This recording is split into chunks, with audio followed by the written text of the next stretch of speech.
Vaya, chicos, ¿me dicen si se ve bien? Sí. Sí, doctora. ¿Todos escuchan? Vaya, Sí, doctor. comencemos entonces. Este día es la clase de introducción al metabolismo intermediario. Esta clase les va a servir de pauta porque hay términos y hay algunas otras temáticas que ustedes van a comenzar a ver de manera recurrente a partir de acá. Entonces, el metabolismo, ustedes se van a dar cuenta que es algo complejo, lo vamos a ir desglosando durante toda la bioquímica 1 y parte de la bioquímica 2. Antes de comenzar a hablar de metabolismo como tal, entonces tenemos que tener una idea del contexto en el que nos vamos a introducir. Ahora bien, los organismos vivos, ya sea bacterias, multicelulares, etcétera, suelen obtener energía de su medio ambiente. Entonces, llámese energía obtenida ya sea por nutrientes, alimentos, cosas de su entorno, así como también energía obtenida de parte de la luz solar. Esto es como la base, digamos, para que un organismo pueda obtener lo necesario para sobrevivir. Ahora bien, vamos a decir que un sistema es el conjunto de los reactivos, productos, el disolvente en el cual se encuentran estos reactivos y productos, y además la atmósfera circundante a lo que puede estar un ser vivo. Entonces, el sistema va a ser todo lo que está incluido en una región definida de espacio, ¿sí? El universo va a ser prácticamente lo que me rodea este sistema y vamos a considerar que un sistema puede ser aislado si éste en algún momento no intercambia ni materia ni energía con su entorno. Ahora bien, si un sistema solamente intercambia energía pero no materia, vamos a considerar que esto es un sistema cerrado. Y si se intercambia tanto materia como energía, vamos a hablar entonces de un sistema abierto. Un organismo vivo se considera un sistema abierto, por lo que ya les comenzaba a decir al inicio. ¿Por qué? Porque se obtiene tanto energía como materia para poder suplir o para poder cumplir con algunas necesidades propias de un ser vivo. Entonces, los organismos van a extraer energía de su entorno, ya sea por medio de combustibles químicos, ya sea, digamos, el ejemplo más común, glucosa. Entonces viene este organismo, toma la glucosa de su exterior y extrae su energía por medio de la oxidación de la glucosa. Estamos. La segunda forma puede ser absorbiendo propiamente energía desde la luz solar. Ahora bien, ahora que ya tenemos un poquito de la idea de lo que es un sistema, pasamos con las leyes de la termodinámica. Entonces, la primera ley nos está hablando más que todo del principio de la conservación de la energía.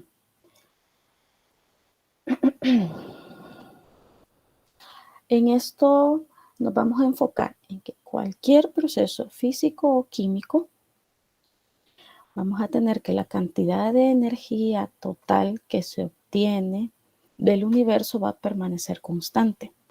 Entonces, ¿qué es lo que ocurre? Que un organismo usa esta energía, pero no la agota, solo la transforma. Las células hacen esto. Toman energía y son capaces de convertir esta energía química en energía, digamos, electromagnética, mecánica, osmótica, etc. Entonces, vamos a hablar un poquito más sobre lo que es la definición de la energía libre o el contenido en energía libre.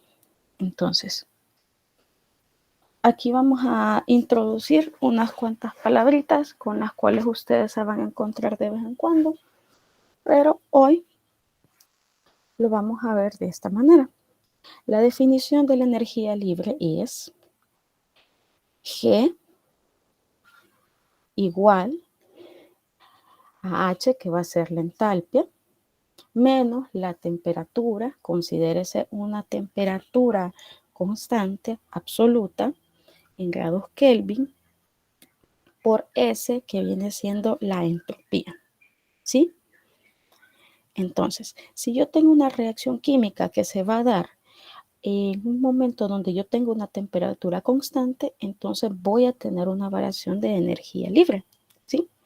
Y esto viene dado por la variación de la entalpia, que refleja el tipo y la cantidad de enlaces químicos o interacciones no covalentes que se pueden estar rompiendo y formando, con la variación de la entropía, que se describe más o menos como el cambio que hay en el grado de desorden del sistema. Entonces es donde tenemos esta pequeña fórmula de delta G es igual a delta H menos la temperatura por delta S. Las letras vienen siendo las mismas. Aquí se las he puesto para que ustedes puedan ver lo que significa cada uno y se les haga más fácil de comprender. Ahora bien, si un proceso, una reacción, tiende a ocurrir de una manera espontánea, entonces estamos hablando que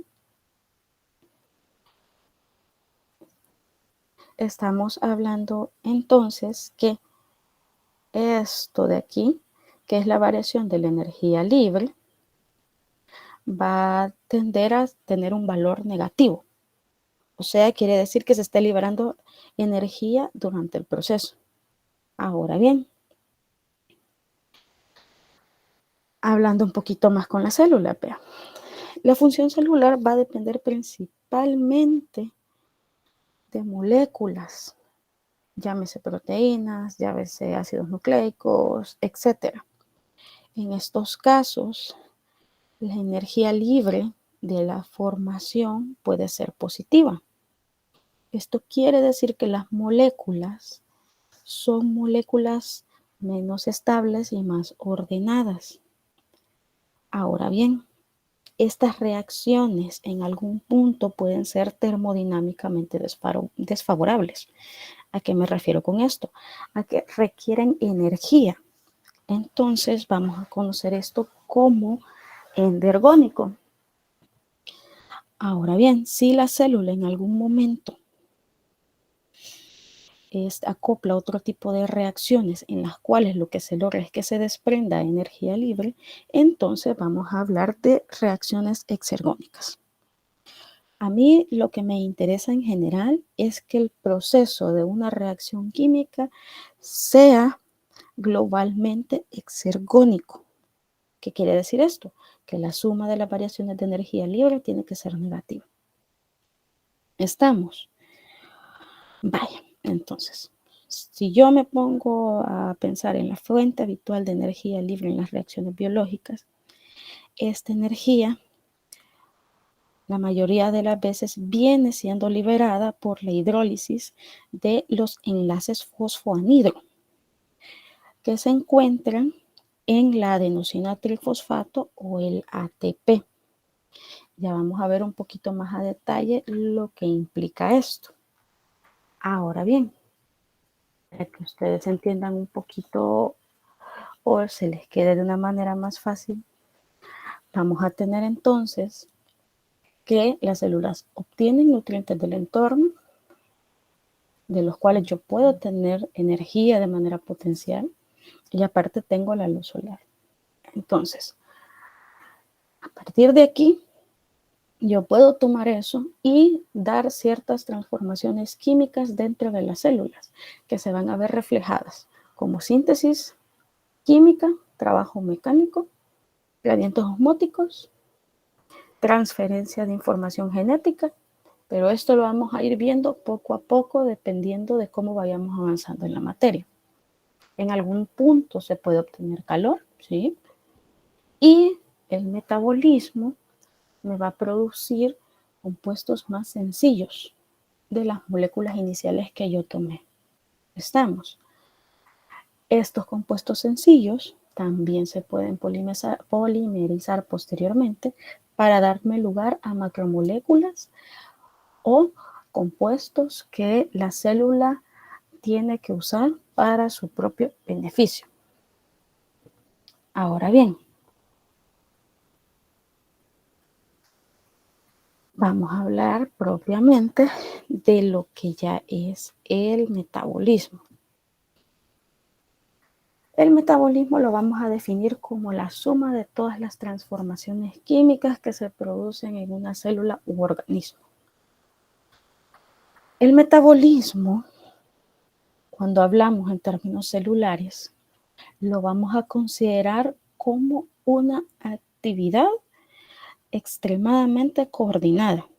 ¿Por qué? Porque yo voy a tener muchos sistemas enzimáticos trabajando, cooperando entre sí para obtener energía química a partir de nutrientes, que también todas estas rutas o vías metabólicas me va a servir para poder convertir nutrientes en otras moléculas características para la función propia de la célula.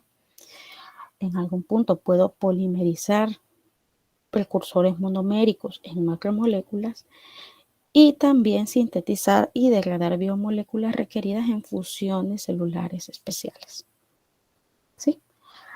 Para que se vayan haciendo la idea, el metabolismo es algo complejo, es algo totalmente entrelazado.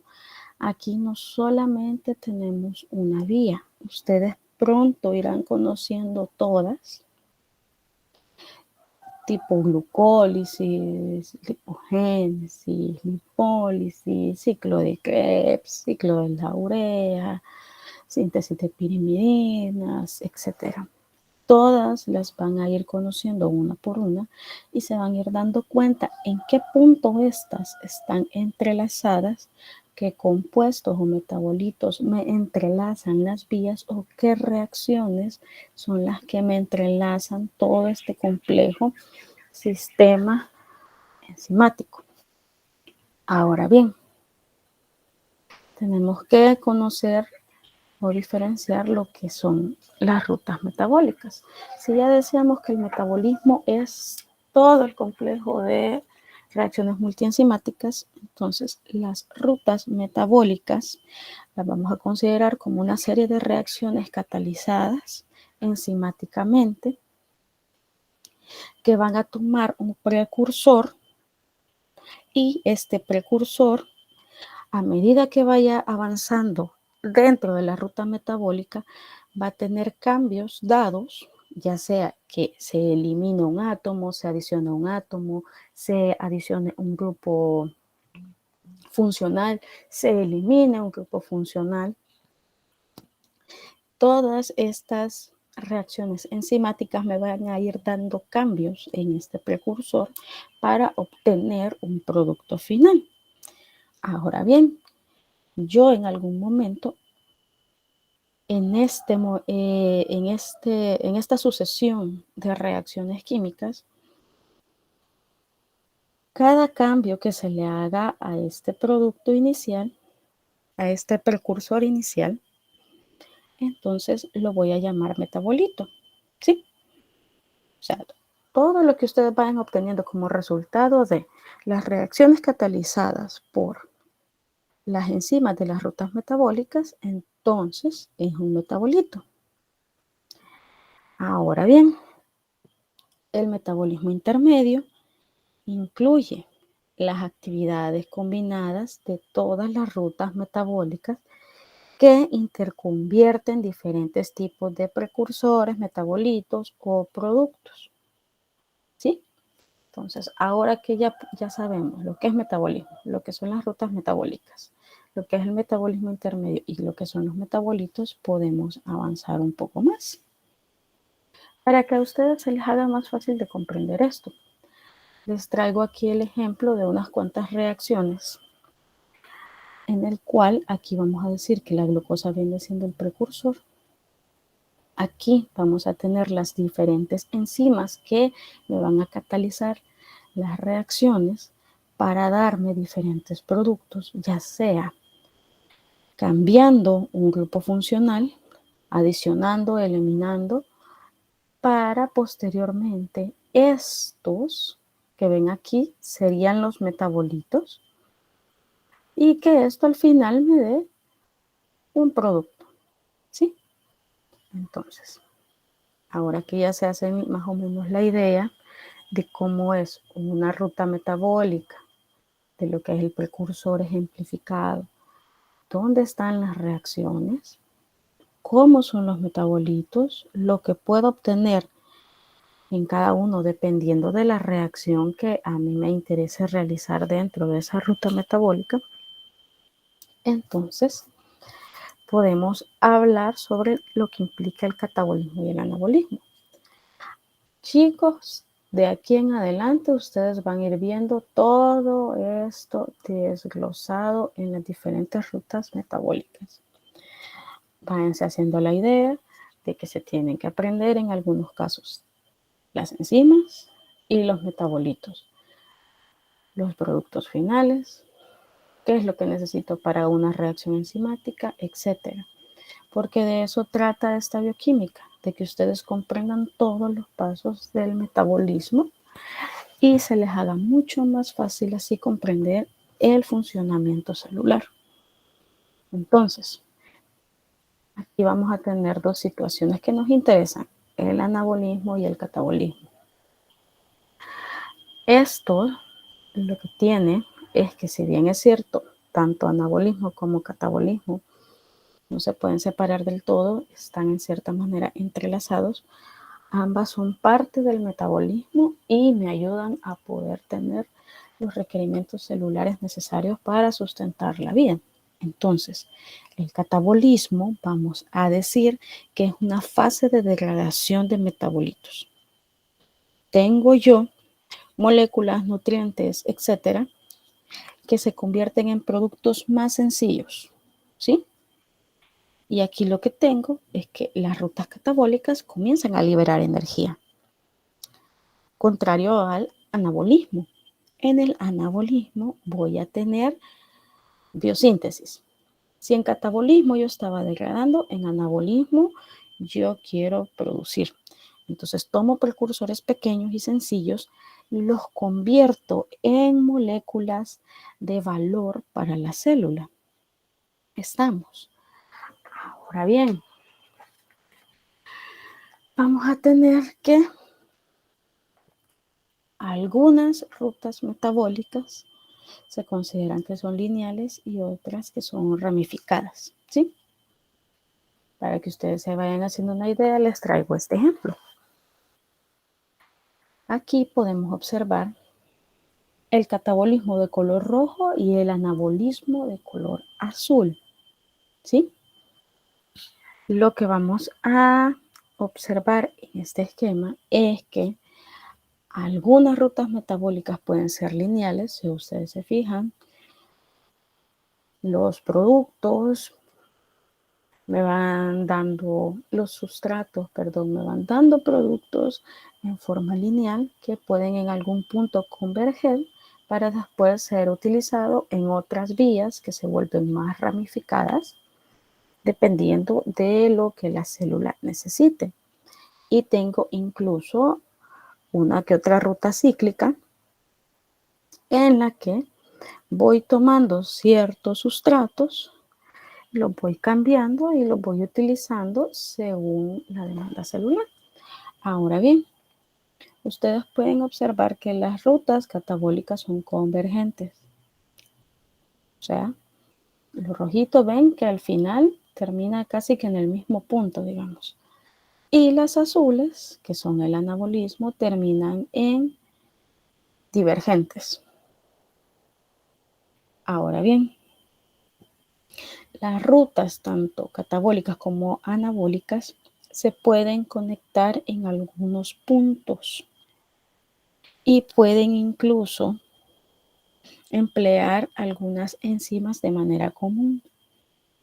Pero digamos, si en algún momento yo tuviera algún paso catalizado por algún tipo de enzima específico, entonces las direcciones de las reacciones, tanto anabólicas como catabólicas, van a tener algún tipo de regulación específica. ¿A qué me refiero con esto?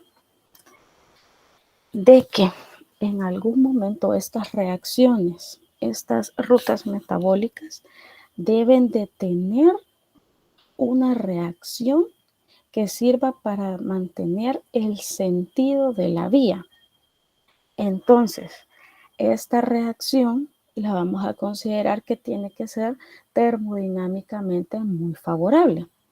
Digamos, si yo quisiera, por ejemplo, de glucosa pasar a piruvato, en algún punto yo tengo que tener una reacción química que sea termodinámicamente tan favorable que sea difícil que se dé la reacción inversa. Entonces, con eso yo mantengo el sentido de la ruta metabólica hacia un sentido. E igual para las anabólicas, en algún punto yo tengo que tener una reacción que sea muy favorable para continuar con el sentido normal, digámosle, de la vía. Ahora bien, las rutas tanto anabólicas como catabólicas frecuentemente se dan en compartimentos celulares diferentes, ¿sí? Esto en cierta manera también me contribuye porque la concentración de sustrato es diferente y porque tengo depósitos de moléculas separados o incluso algunos pueden ser, digamos, estos depósitos pueden ser de productos intermedios, pero al estar separados me contribuyen también al control de las velocidades de las vías metabólicas. Ahora bien, una ruta metabólica va a estar regulada en varios niveles, tanto desde el interior de la célula como el exterior de esta, ¿sí? Una de las regulaciones más inmediatas, digámosle, que van a encontrar es a través de la disponibilidad del sustrato, ¿sí? Yo tengo que tener X sustrato necesario para que una enzima me catalice esta reacción y así poder tener otros metabolitos. Un segundo tipo de control viene siendo por la regulación alostérica, ya sea por un intermediario metabólico o por una coenzima. Aunque también hay una forma de regulación que incluye más que todo en los organismos multicelulares. Esto viene siendo dado por factores de crecimiento o factores hormonales. Y estos se consideran que vienen desde el exterior de la célula para poder regular de cierta manera las vías metabólicas. Entonces, la regulación en este caso se da prácticamente de una manera instantánea, ¿sí? Entonces vamos a ver esto a través de los cambios en los niveles de los mensajeros intracelulares que me van a terminar modificando la actividad de ciertas moléculas o de ciertas enzimas existentes en las vías metabólicas. ¿Estamos? Vaya, entonces, ahora que tenemos una idea de lo que implica el metabolismo, vamos a hablar de este señor, el adenosintrifosfato, el ATP. Ustedes se van a encontrar con este señor en todos lados, en todos lados. El ATP es la moneda de recambio energética celular, ¿sí? Entonces, las células logran obtener energía libre de una manera química a través del catabolismo de algunas moléculas nutrientes y utilizan la energía para producir ATP. Producimos ATP a partir de ADP y fosfato inorgánico. Entonces, el ATP, ¿qué es lo que hace? Cede parte de su energía química a procesos endergónicos.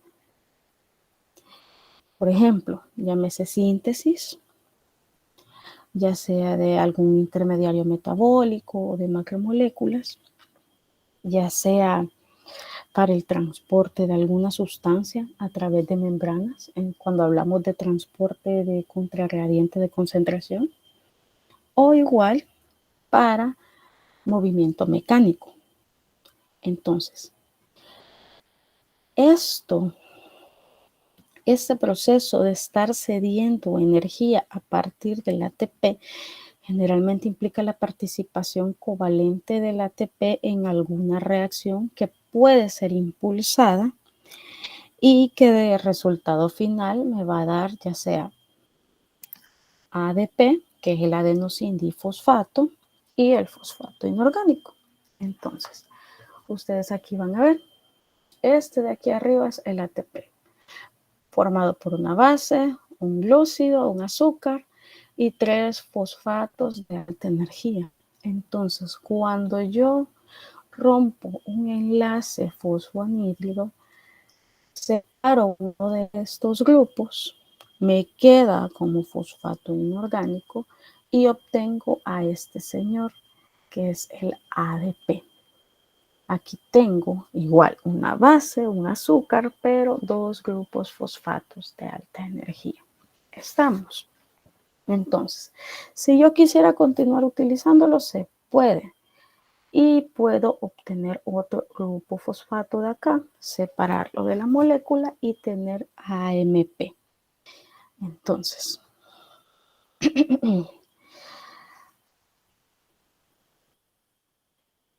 vamos a tener entonces que el ATP me puede dar una variación de energía libre. La rotura hidrolítica del enlace fosfoanhídrico me puede eliminar uno de los 3 fosfatos y me va a dar, ¿cómo decirlo? Me va a dar como una disminución en parte de la repulsión electrostática que tiene el ATP como tal. Ahora bien, las concentraciones de ATP y ADP, junto con las de fosfato inorgánico, no son idénticas. O sea, no tengo lo mismo en todo momento. La energía libre que yo puedo obtener de la hidrólisis del ATP se llama potencial de fosforilación. Ustedes se van a dar cuenta que más de una ocasión vamos a estar utilizando ese término y viene dado por esto mismo. Ahora bien, las concentraciones de ATP se suelen mantener muy por encima de las concentraciones necesarias para mantener el equilibrio de las reacciones. Entonces, si en algún punto llegaran a bajar las concentraciones de ATP, no solamente se disminuye la cantidad de combustible, sino que el combustible también puede perder cierta potencia. Es decir, que el mismo potencial de fosforilación puede llegar a disminuir. Estamos. Entonces, el ATP me va a proporcionar energía por transferencia de grupo y no simplemente por hidrólisis. Es fácil hacerse la idea de que el ATP, digamos, por algún momento se hidrolizó y automáticamente eso es lo que me da la energía. No necesariamente y no del todo es así. Puede ser que en algún punto la hidrólisis del ATP me proporcione la energía como tal, sí, en algunas reacciones específicas. Pero en general, vamos a tener que el ATP me va a proporcionar la energía porque hay una transferencia de grupo. Ejemplo de esto, la primera reacción, ustedes arriba pueden ver que el ATP, una vez utilizado, me da como producto ADP y el fosfato inorgánico en esta reacción sencilla, pero en realidad esto se da en 2 pasos, ¿sí? ¿Qué es lo que ocurre? Entonces, cuando tengo este proceso de 2 pasos, lo que ocurre es que el grupo fosforilo del ADP, del ATP, perdón, se transfiere a una molécula de sustrato o a un residuo de aminoácido de una enzima. Entonces queda unido de manera covalente al sustrato o a la enzima y es así como se eleva su contenido de energía libre. Entonces, ese va a ser el primer paso. El segundo será cuando se desplaza la porción que contiene el grupo fosfato transferido, generando entonces fosfato inorgánico o AMP como grupo saliente. Ese va a ser el segundo paso y es lo que tenemos ejemplificado aquí en la segunda reacción. Entonces, el ATP lo que hace es que participa de forma covalente en la reacción y es así como me puede aportar energía. Ahora bien, como les decía, en algún punto, en algunas reacciones puede ser que se dé que la hidrólisis directa del ATP me contribuya a proporcionar energía. Eso puede ser, digamos, cuando yo quiero contribuir en el ciclo de algunas proteínas, en donde tengo proteínas que tienen que estar en 2 conformaciones para poder tener su funcionamiento adecuado. Entonces, ahí puede ser, por ejemplo, la contracción muscular. Podría ser. Cuando tengo, por ejemplo, el funcionamiento de los ribosomas, también puede ser. Cuando hay reacciones en las que tengo involucradas a las helicasas, a las topoisomerasas, también puede ser porque ahí se implica la hidrólisis directa de los enlaces fosfoanhidro. ¿Estamos? Vale. Entonces, el ATP también funciona en algún momento como donante de grupos. Entonces, las reacciones del ATP son generalmente desplazamientos nucleofílicos, ¿sí? Aquí lo que ocurre es que el nucleófilo puede ser, llámese oxígeno, llámese alcohol, llámese nitrógeno, etc. En algunos casos incluso hasta histidina. Entonces, estos grupos nucleofílicos me van a dar un ataque sobre la posición del ATP, algunas posiciones que se tienen propiamente en el ATP y me pueden transferir en forma de grupos, ya sea pirofosfato inorgánico o adenilato. Entonces voy a tener aquí este pequeño esquema en donde esto de acá es lo que me interesa, ¿sí? Vale. Voy a tener que el fosfato, mis 3 grupos fosfato, van a ser alfa, beta y gamma, ¿sí? Estos pueden funcionar como una diana electrofílica para un ataque nucleofílico, ¿sí? Entonces, como ya les venía diciendo, un nucleófilo puede ser un alcohol, un grupo carboxilo, oxígeno, nitrógeno, etc. Y entonces, lo que ocurre es, por ejemplo, digamos el oxígeno. Vale, voy a tener que el oxígeno ataca la posición gamma, esta de acá. Entonces, lo que se hace es que el oxígeno se enlaza al producto, lo que implica que el grupo transferido desde el ATP va a ser un fosforilo. ¿Estamos? Si yo tengo que el ataque nucleofílico fuera sobre la posición beta, entonces voy a tener una transferencia de grupo que va a implicar un pirofosforilo. Y si yo tuviera un ataque nucleofílico en la posición alfa, entonces aquí lo que logro desplazar es pirofosfato inorgánico y se transfiere el grupo adenilo hacia el grupo nucleófilo. ¿Estamos?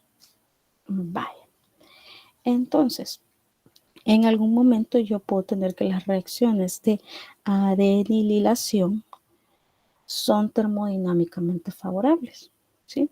Y la energía del ATP puede impulsar una reacción metabólica, especialmente por medio de la adenililación.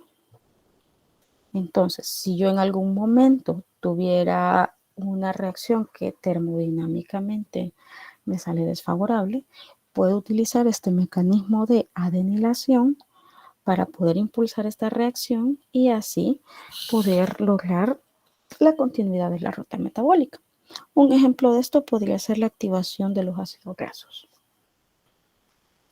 Vamos a continuar entonces. El ATP también aparece en lo que respecta al transporte activo, ¿sí? Cuando hablamos de procesos de transporte, estos procesos lo que tienen es que energéticamente son caros. ¿Por qué? Porque me consumen energía. ¿En dónde puedo ver reflejado esto? En riñón y en cerebro. ¿Por qué? Porque en algunos lugares yo voy a tener a una señora que se llama sodio-potasio ATPasa, que está dentro de las membranas plasmáticas y que me contribuye al transporte tanto de sodio como de potasio. Pero lo hace porque se está impulsando la fosforilación y la desfosforilación cíclica de la sodio-potasio ATPasa. Entonces, el ATP funciona como un dador de grupo fosforilo y voy a tener que la fosforilación se va a dar cuando sea dependiente del sodio. Entonces, se da la fosforilación, voy a tener una fuerza que me va a ejercer un cambio en la conformación de esta proteína. Y cuando yo tenga desfosforilación, que esto viene dado más que todo o viene siendo dependiente del potasio, entonces es como que esté favoreciendo el retorno a la conformación original de la sodio-potasio ATPasa. ¿Me doy a entender? Tengo que fosforilar y desfosforilar, fosforilar y desfosforilar, porque así yo garantizo tanto la entrada como la salida del sodio y del potasio y continuamente la sodio-potasio ATPasa tiene que estar en este ciclo de fosforilación, desfosforilación, fosforilación, desfosforilación, ¿sí?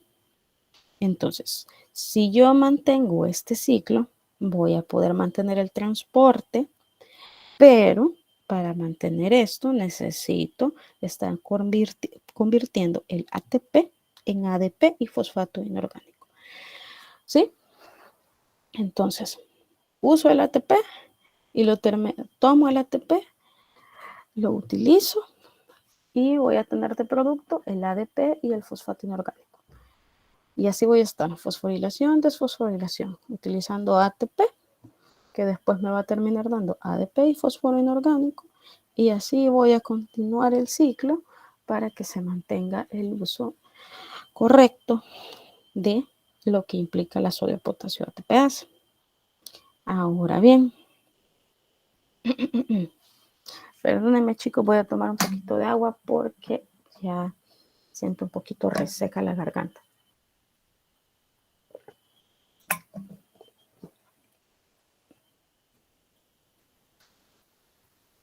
Vale, continuamos entonces. El ATP también me contribuye en cierta manera a la contracción muscular. Entonces, las células del músculo esquelético tienen miosina y actina. Estas dos están especializadas en la transducción de la energía. Esta energía química tomada del ATP lo transforman en movimiento, ¿sí?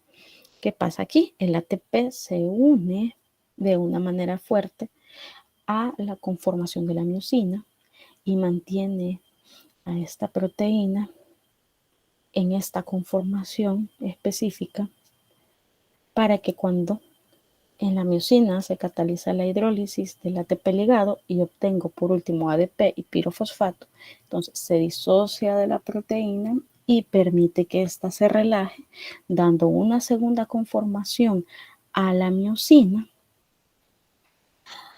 para que una vez que ya utilicé el ATP y que ya tengo el cambio de conformación a un estado un tanto más relajado, entonces me deja el espacio para que otra molécula de ATP se pueda unir a la miosina, la utilizo, obtengo ADP y fósforo inorgánico como parte de la reacción y hago el cambio de conformación de la miosina. Y así es que yo logro este cambio de una conformación a otra y esto se transforma en movimiento. ¿Por qué? Porque tengo la contracción de la fibra muscular. Y así es donde yo voy a lograr que el ATP, siendo algo químico, logre un cambio de conformación en la miosina para que posteriormente esto se traduzca en movimiento de fibra muscular. Estamos. Entonces, vamos a tener algo que se llama transfosforilaciones, ¿sí? Entonces, si bien es cierto que el ATP es el compuesto de alta energía, el que más van a escuchar que existe, también hay otros, ¿sí? Que vienen siendo equivalentes, nucleósidos trifosfatos, desoxinucleósidos trifosfatos, que en términos de energía son equivalentes al ATP. Entonces, el ATP, si bien es cierto, es el más común, pero también es el principal compuesto producido por el catabolismo para mantener la energía dentro de la célula. Entonces, lo que ocurre aquí es que también puedo tener al ATP y tomar uno de su grupo fosfato para transferirlo hacia otro nucleósido y convertirlo también en un nucleósido trifosfato. Y aquí es donde tengo a estas tres señoras. La primera va a ser la nucleósido difosfato quinasa, que está en todas las células y que cataliza esta reacción. Entonces, ¿qué es lo que ocurre? Si yo tengo una elevada concentración de ATP con ADP, entonces lo que pasa es que este ATP en esta reacción, ustedes van a ver que el orden se desplaza hacia la derecha y voy a tener la formación de otros nucleósidos trifosfatos, ¿sí? Entonces lo que hace esta enzima es que me cataliza una transferencia del grupo fosforilo. Ahora bien, esta enzima lo que hace es que esta transferencia de grupo lo hace en dos pasos y se considera que es un mecanismo de doble desplazamiento que el libro le llama como de ping-pong. Estamos. ¿Qué es lo que ocurre aquí? Que primero el grupo fosfato es tomado y se une a la histidina de la enzima. Ustedes lo ven aquí. Y una vez que es tomado, es transferido hacia un nucleósido con 2 fosfatos y me termina dando un nucleósido trifosfato. ¿Sí? Entonces, es una transferencia de grupo lo que se obtiene. Entonces vamos a tener que, como de característica, la enzima no es específica para una base exacta. Entonces puede ser que se utilice cualquier nucleósido o cualquier desoxinucleósido y la reacción se va a tener de igual manera sin ningún problema. Ahora bien, voy a tener que las transferencias del grupo fosforido desde el ATP me puede provocar la acumulación de ADP. Entonces, cuando esto ocurre, voy a tener la acción de la adenilato sinasa. ¿Qué es lo que hace esto? Que cuando yo tengo periodos en los cuales hay una demanda intensa de ATP y tengo entonces afectada la concentración del ADP por medio de esta enzima, yo puedo estar teniendo más grupos de ATP con AMP. Estamos. Y voy a tener la creatina sinasa también. La creatina sinasa lo que tiene es que me funciona cuando yo tengo creatina fosfato. La creatina fosfato me va a servir como una fuente disponible de grupos fosforilos. Esto más que todo en caso de que yo necesitara una síntesis rápida de ATP a partir de ADP. Entonces, si en algún punto, digamos, yo tuviera que de una manera repentina la energía se me agota en forma de ATP, entonces la fosfocreatina me funciona como una reserva y puedo reponer el ATP a una velocidad mucho más rápida que si yo tuviera que esperar una vía catabólica normal. Estamos. Ahora bien, esta enzima también su reacción es reversible. Entonces, como solamente lo estoy utilizando como reserva, puedo tener también que se dé la inversión de la reacción. Estamos. Ahora vamos a pasar ya con las reacciones de oxidación y reducción biológicas. Vaya, ya vimos que la transferencia de los grupos fosforilo es prácticamente fundamental para un correcto funcionamiento del metabolismo, porque ustedes lo van a encontrar en todo tipo de reacciones del metabolismo. Pero también aparecen estas reacciones que son igual de importantes y que lo que es su punto central es la transferencia de electrones. Estas son las llamadas reacciones redox y estas reacciones se producen por la pérdida de electrones de una especie química, ya sea oxidada o reducida. Entonces, ¿qué pasa con esto? Que los electrones pasan desde diversos intermedios metabólicos hacia transportadores de electrones. Y estos transportadores ceden a su vez los electrones a otros aceptores con una afinidad mucho más elevada y al final me produce liberación de energía. Entonces, las células se considera que tienen como un circuito biológico para poder continuar con esta transferencia de electrones. Ahora bien, les pongo un ejemplo. Si yo en algún momento, digamos, oxidara glucosa, entonces voy a tener cierta cantidad de electrones liberados que van a fluir espontáneamente a través de una serie de transportadores hasta llegar a una especie química como el oxígeno para poder dar un flujo continuo de electrones hexaergónicos. ¿Sí? Entonces, voy a tener aquí algo que se llama fuerza electromotriz. Entonces, esta fuerza electromotriz me proporciona energía a una serie de transductores moleculares. Ahora bien, vamos a ejemplificar esto.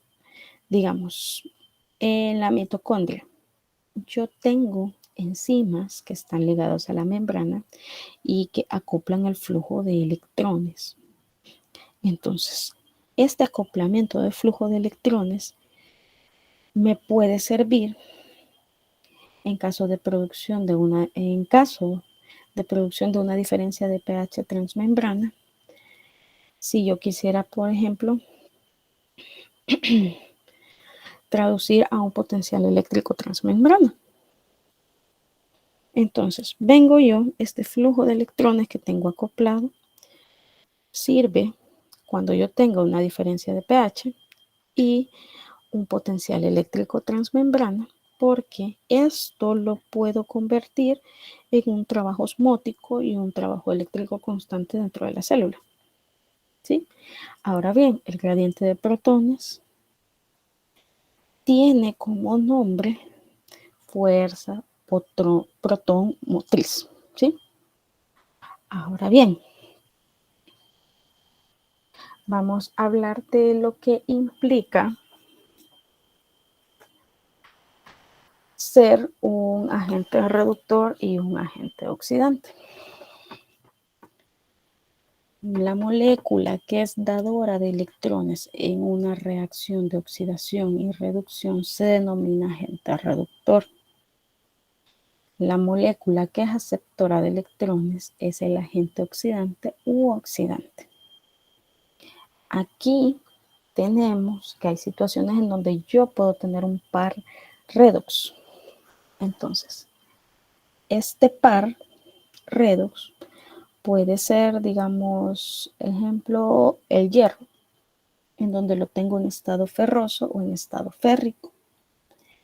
Entonces, esto me funciona como un par redox, porque tengo una conformación en donde está reducida y tengo otra donde está oxidado. Entonces, ¿hay otros ejemplos de esto? Sí, pero el hierro les puede ser la manera más fácil en la que ustedes vayan comprendiendo un par redox y cómo digamos, el hecho de que se transfiera un electrón me puede dar ambos estados y así tener tanto la forma reducida como la forma oxidada. Ahora bien, vamos a hablar un poquito de lo que incluye la deshidrogenación. Entonces, vamos a tomar de ejemplo el carbono. El carbono lo que tiene que lo podemos encontrar en diferentes estados de oxidación, ¿sí? Un átomo de carbono lo que hace es que comparte un par de electrones con otro átomo. Generalmente puede ser otro carbono, azufre, nitrógeno, oxígeno, hidrógeno, etc. Pero esta manera de compartir electrones la vamos a considerar que es de manera desigual. ¿Por qué? Porque vamos a tener que los electrones van a estar en favor del átomo más electronegativo, ¿sí? Entonces, si ustedes ven aquí, todas estas formas que tenemos de diferentes estados de oxidación del carbono, vamos a observar que con la pérdida formal de electrones del átomo de carbono, este se considera que sufre una oxidación. Y vamos a ver también que la oxidación coincide con la pérdida de hidrógenos. Ahora bien, en los sistemas biológicos lo que ocurre es que la oxidación a menudo se considera como un sinónimo de deshidrogenación. Y muchas enzimas que catalizan reacciones de oxidación, ustedes las van a conocer como deshidrogenasas. Entonces, aquí vamos a ver que en los primeros ejemplos hay más hidrógeno que oxígeno. Y mientras vamos bajando, vamos observando cómo esta tendencia va cambiando. ¿Sí? Ahora bien, vamos a tener diferentes tipos de transferencia electrónica. Vaya, los tipos de transferencia lo vamos a ver desde 4 perspectivas. Aquí lo que ocurre es que los electrones se pueden transferir de una molécula a otra, ya sea directamente como electrones, por ejemplo, en el par redox del hierro, en donde tenemos la conformación ferrosa y férrico. Puede ser en forma de átomos de hidrógeno, puede ser en forma de ion, y es el ion, se me ha ido el nombre, se llama ion hidruro, el ion hidruro, que aquí sucede más que todo para las deshidrogenasas que están ligadas al NAD. Y también puede ser por una combinación directa con oxígeno. Ahora bien, ustedes van a encontrar, o en más de una ocasión van a escuchar el término que es equivalente reductor. Entonces, esto lo vamos a utilizar para designar un equivalente de electrones que participa en una reacción de óxido-reducción sin importar si es un electrón propiamente transferido en su, o sea, como la primera forma, ¿verdad? Directamente transferido directamente como electrón, o si es por medio de átomos de hidrógeno, o si es por un hidruro, o por si es combinación directa con oxígeno, ¿sí? Se nos hace indiferente al momento que decimos equivalentes de reducción. Ahora bien, vamos a pasar a lo que es el potencial de reducción estándar. Esto es una medida de la afinidad, digamos, o de cómo puedo yo, en cierta manera, determinar, digamos, el movimiento de los electrones. Entonces, para eso voy a tener este pequeño esquema en donde voy a conectar un electrodo en el cual yo, digamos, al primero, por ejemplo, le asignara de una manera arbitraria que su potencial de reducción estándar es de 0 voltios. Ahora bien, cuando se conecta el electrodo de hidrógeno y obtengo un circuito externo hacia otra celda, hacia otro vasito en este caso, para que ustedes se hagan la idea. Entonces aquí voy a tener en este segundo especies que están tanto en su forma oxidada como en su forma reducida. Lo voy a considerar que está a concentraciones estándar. Entonces, ¿qué ocurre aquí?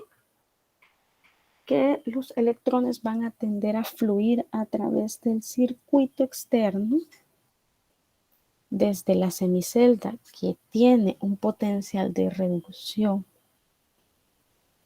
más bajo hacia la que tiene el potencial de reducción más elevado. Entonces, aquí lo que ocurre es que la semicelda que va a estar tomando electrones de la celda de hidrógeno estándar se le va a asignar un valor de potencial de reducción positivo y a la que está donando los electrones se le va a considerar que tiene un valor negativo.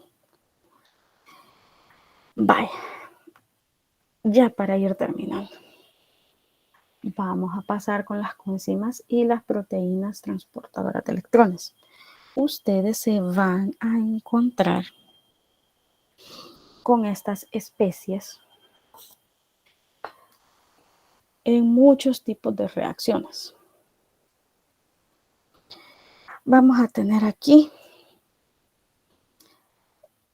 estos nucleótidos que son primero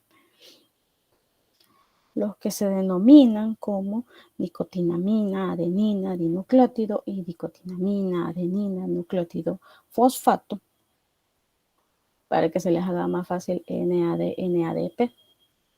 Y vamos a tener los nucleótidos de flavina.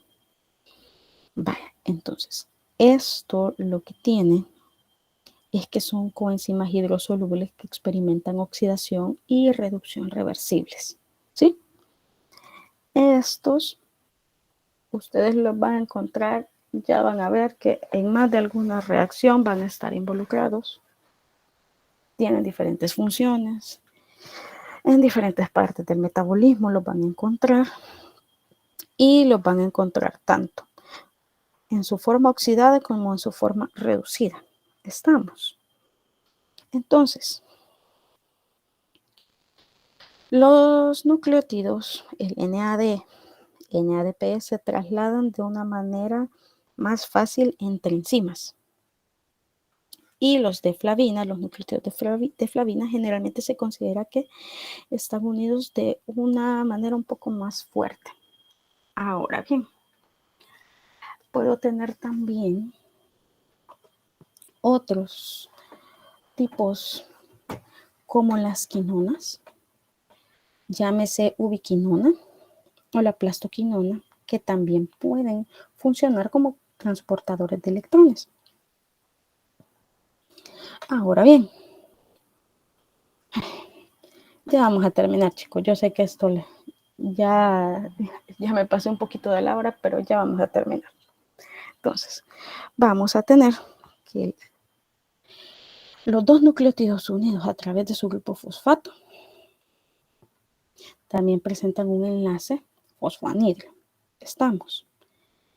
Vale, entonces, aquí lo que me interesa recalcar es que el anillo de nicotinamina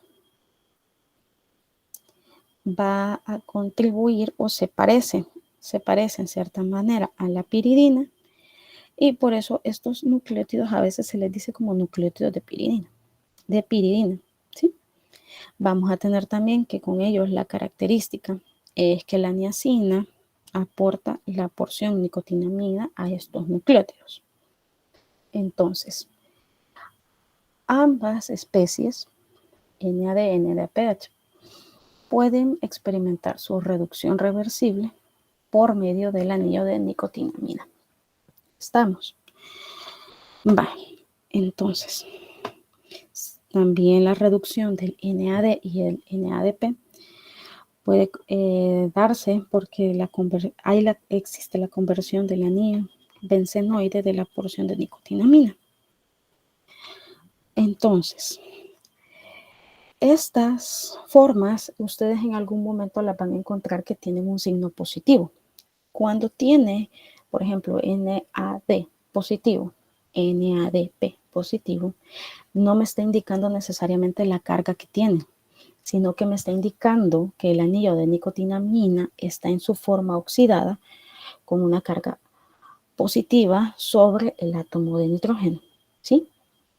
Y si yo tuviera las formas NADH, NADPH, la letra H lo que me está indicando es que el ion hidruro está añadido. ¿Estamos?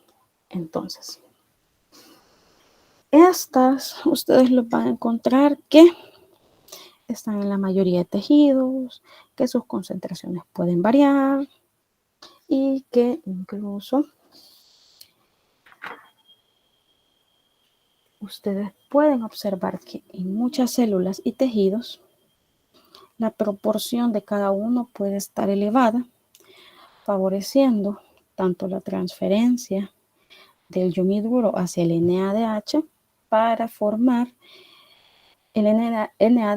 para formar NADH, ¿sí? Entonces, el NAD generalmente lo voy a encontrar en reacciones de oxidación, y el NADPH lo voy a encontrar habitualmente en reacciones de reducción, ¿sí? Casi siempre, más que todo, asociado a reacciones anabólicas. Y el FMN y el FAD, que son los nucleósidos de flavina, los vamos a encontrar de manera más específica en algunos tipos de reacción del metabolismo. Vaya, hasta aquí llegaríamos, chicos. Yo sé que esta clase a veces es un poquito confusa en algunas partes. Por favor, tengan la paciencia de leerlo, de tomarse el tiempo de leerlo, porque esto les va a servir de base para muchas otras cosas a partir de este momento. O sea, esto les va a servir para comprender muchos procesos químicos que se dan y que yo sé que nunca más van a volver a repasar en su vida. Así que, por favor, tómense el tiempo de estudiarlo. Recuerden que para efectos de examen todo es del libro. La clase solamente es una guía. Así que, por favor, tomen su libro de Leninger, estudienlo bien, porque de ahí van a salir las preguntas. Va, entonces, chicos, ya no les quito más su tiempo.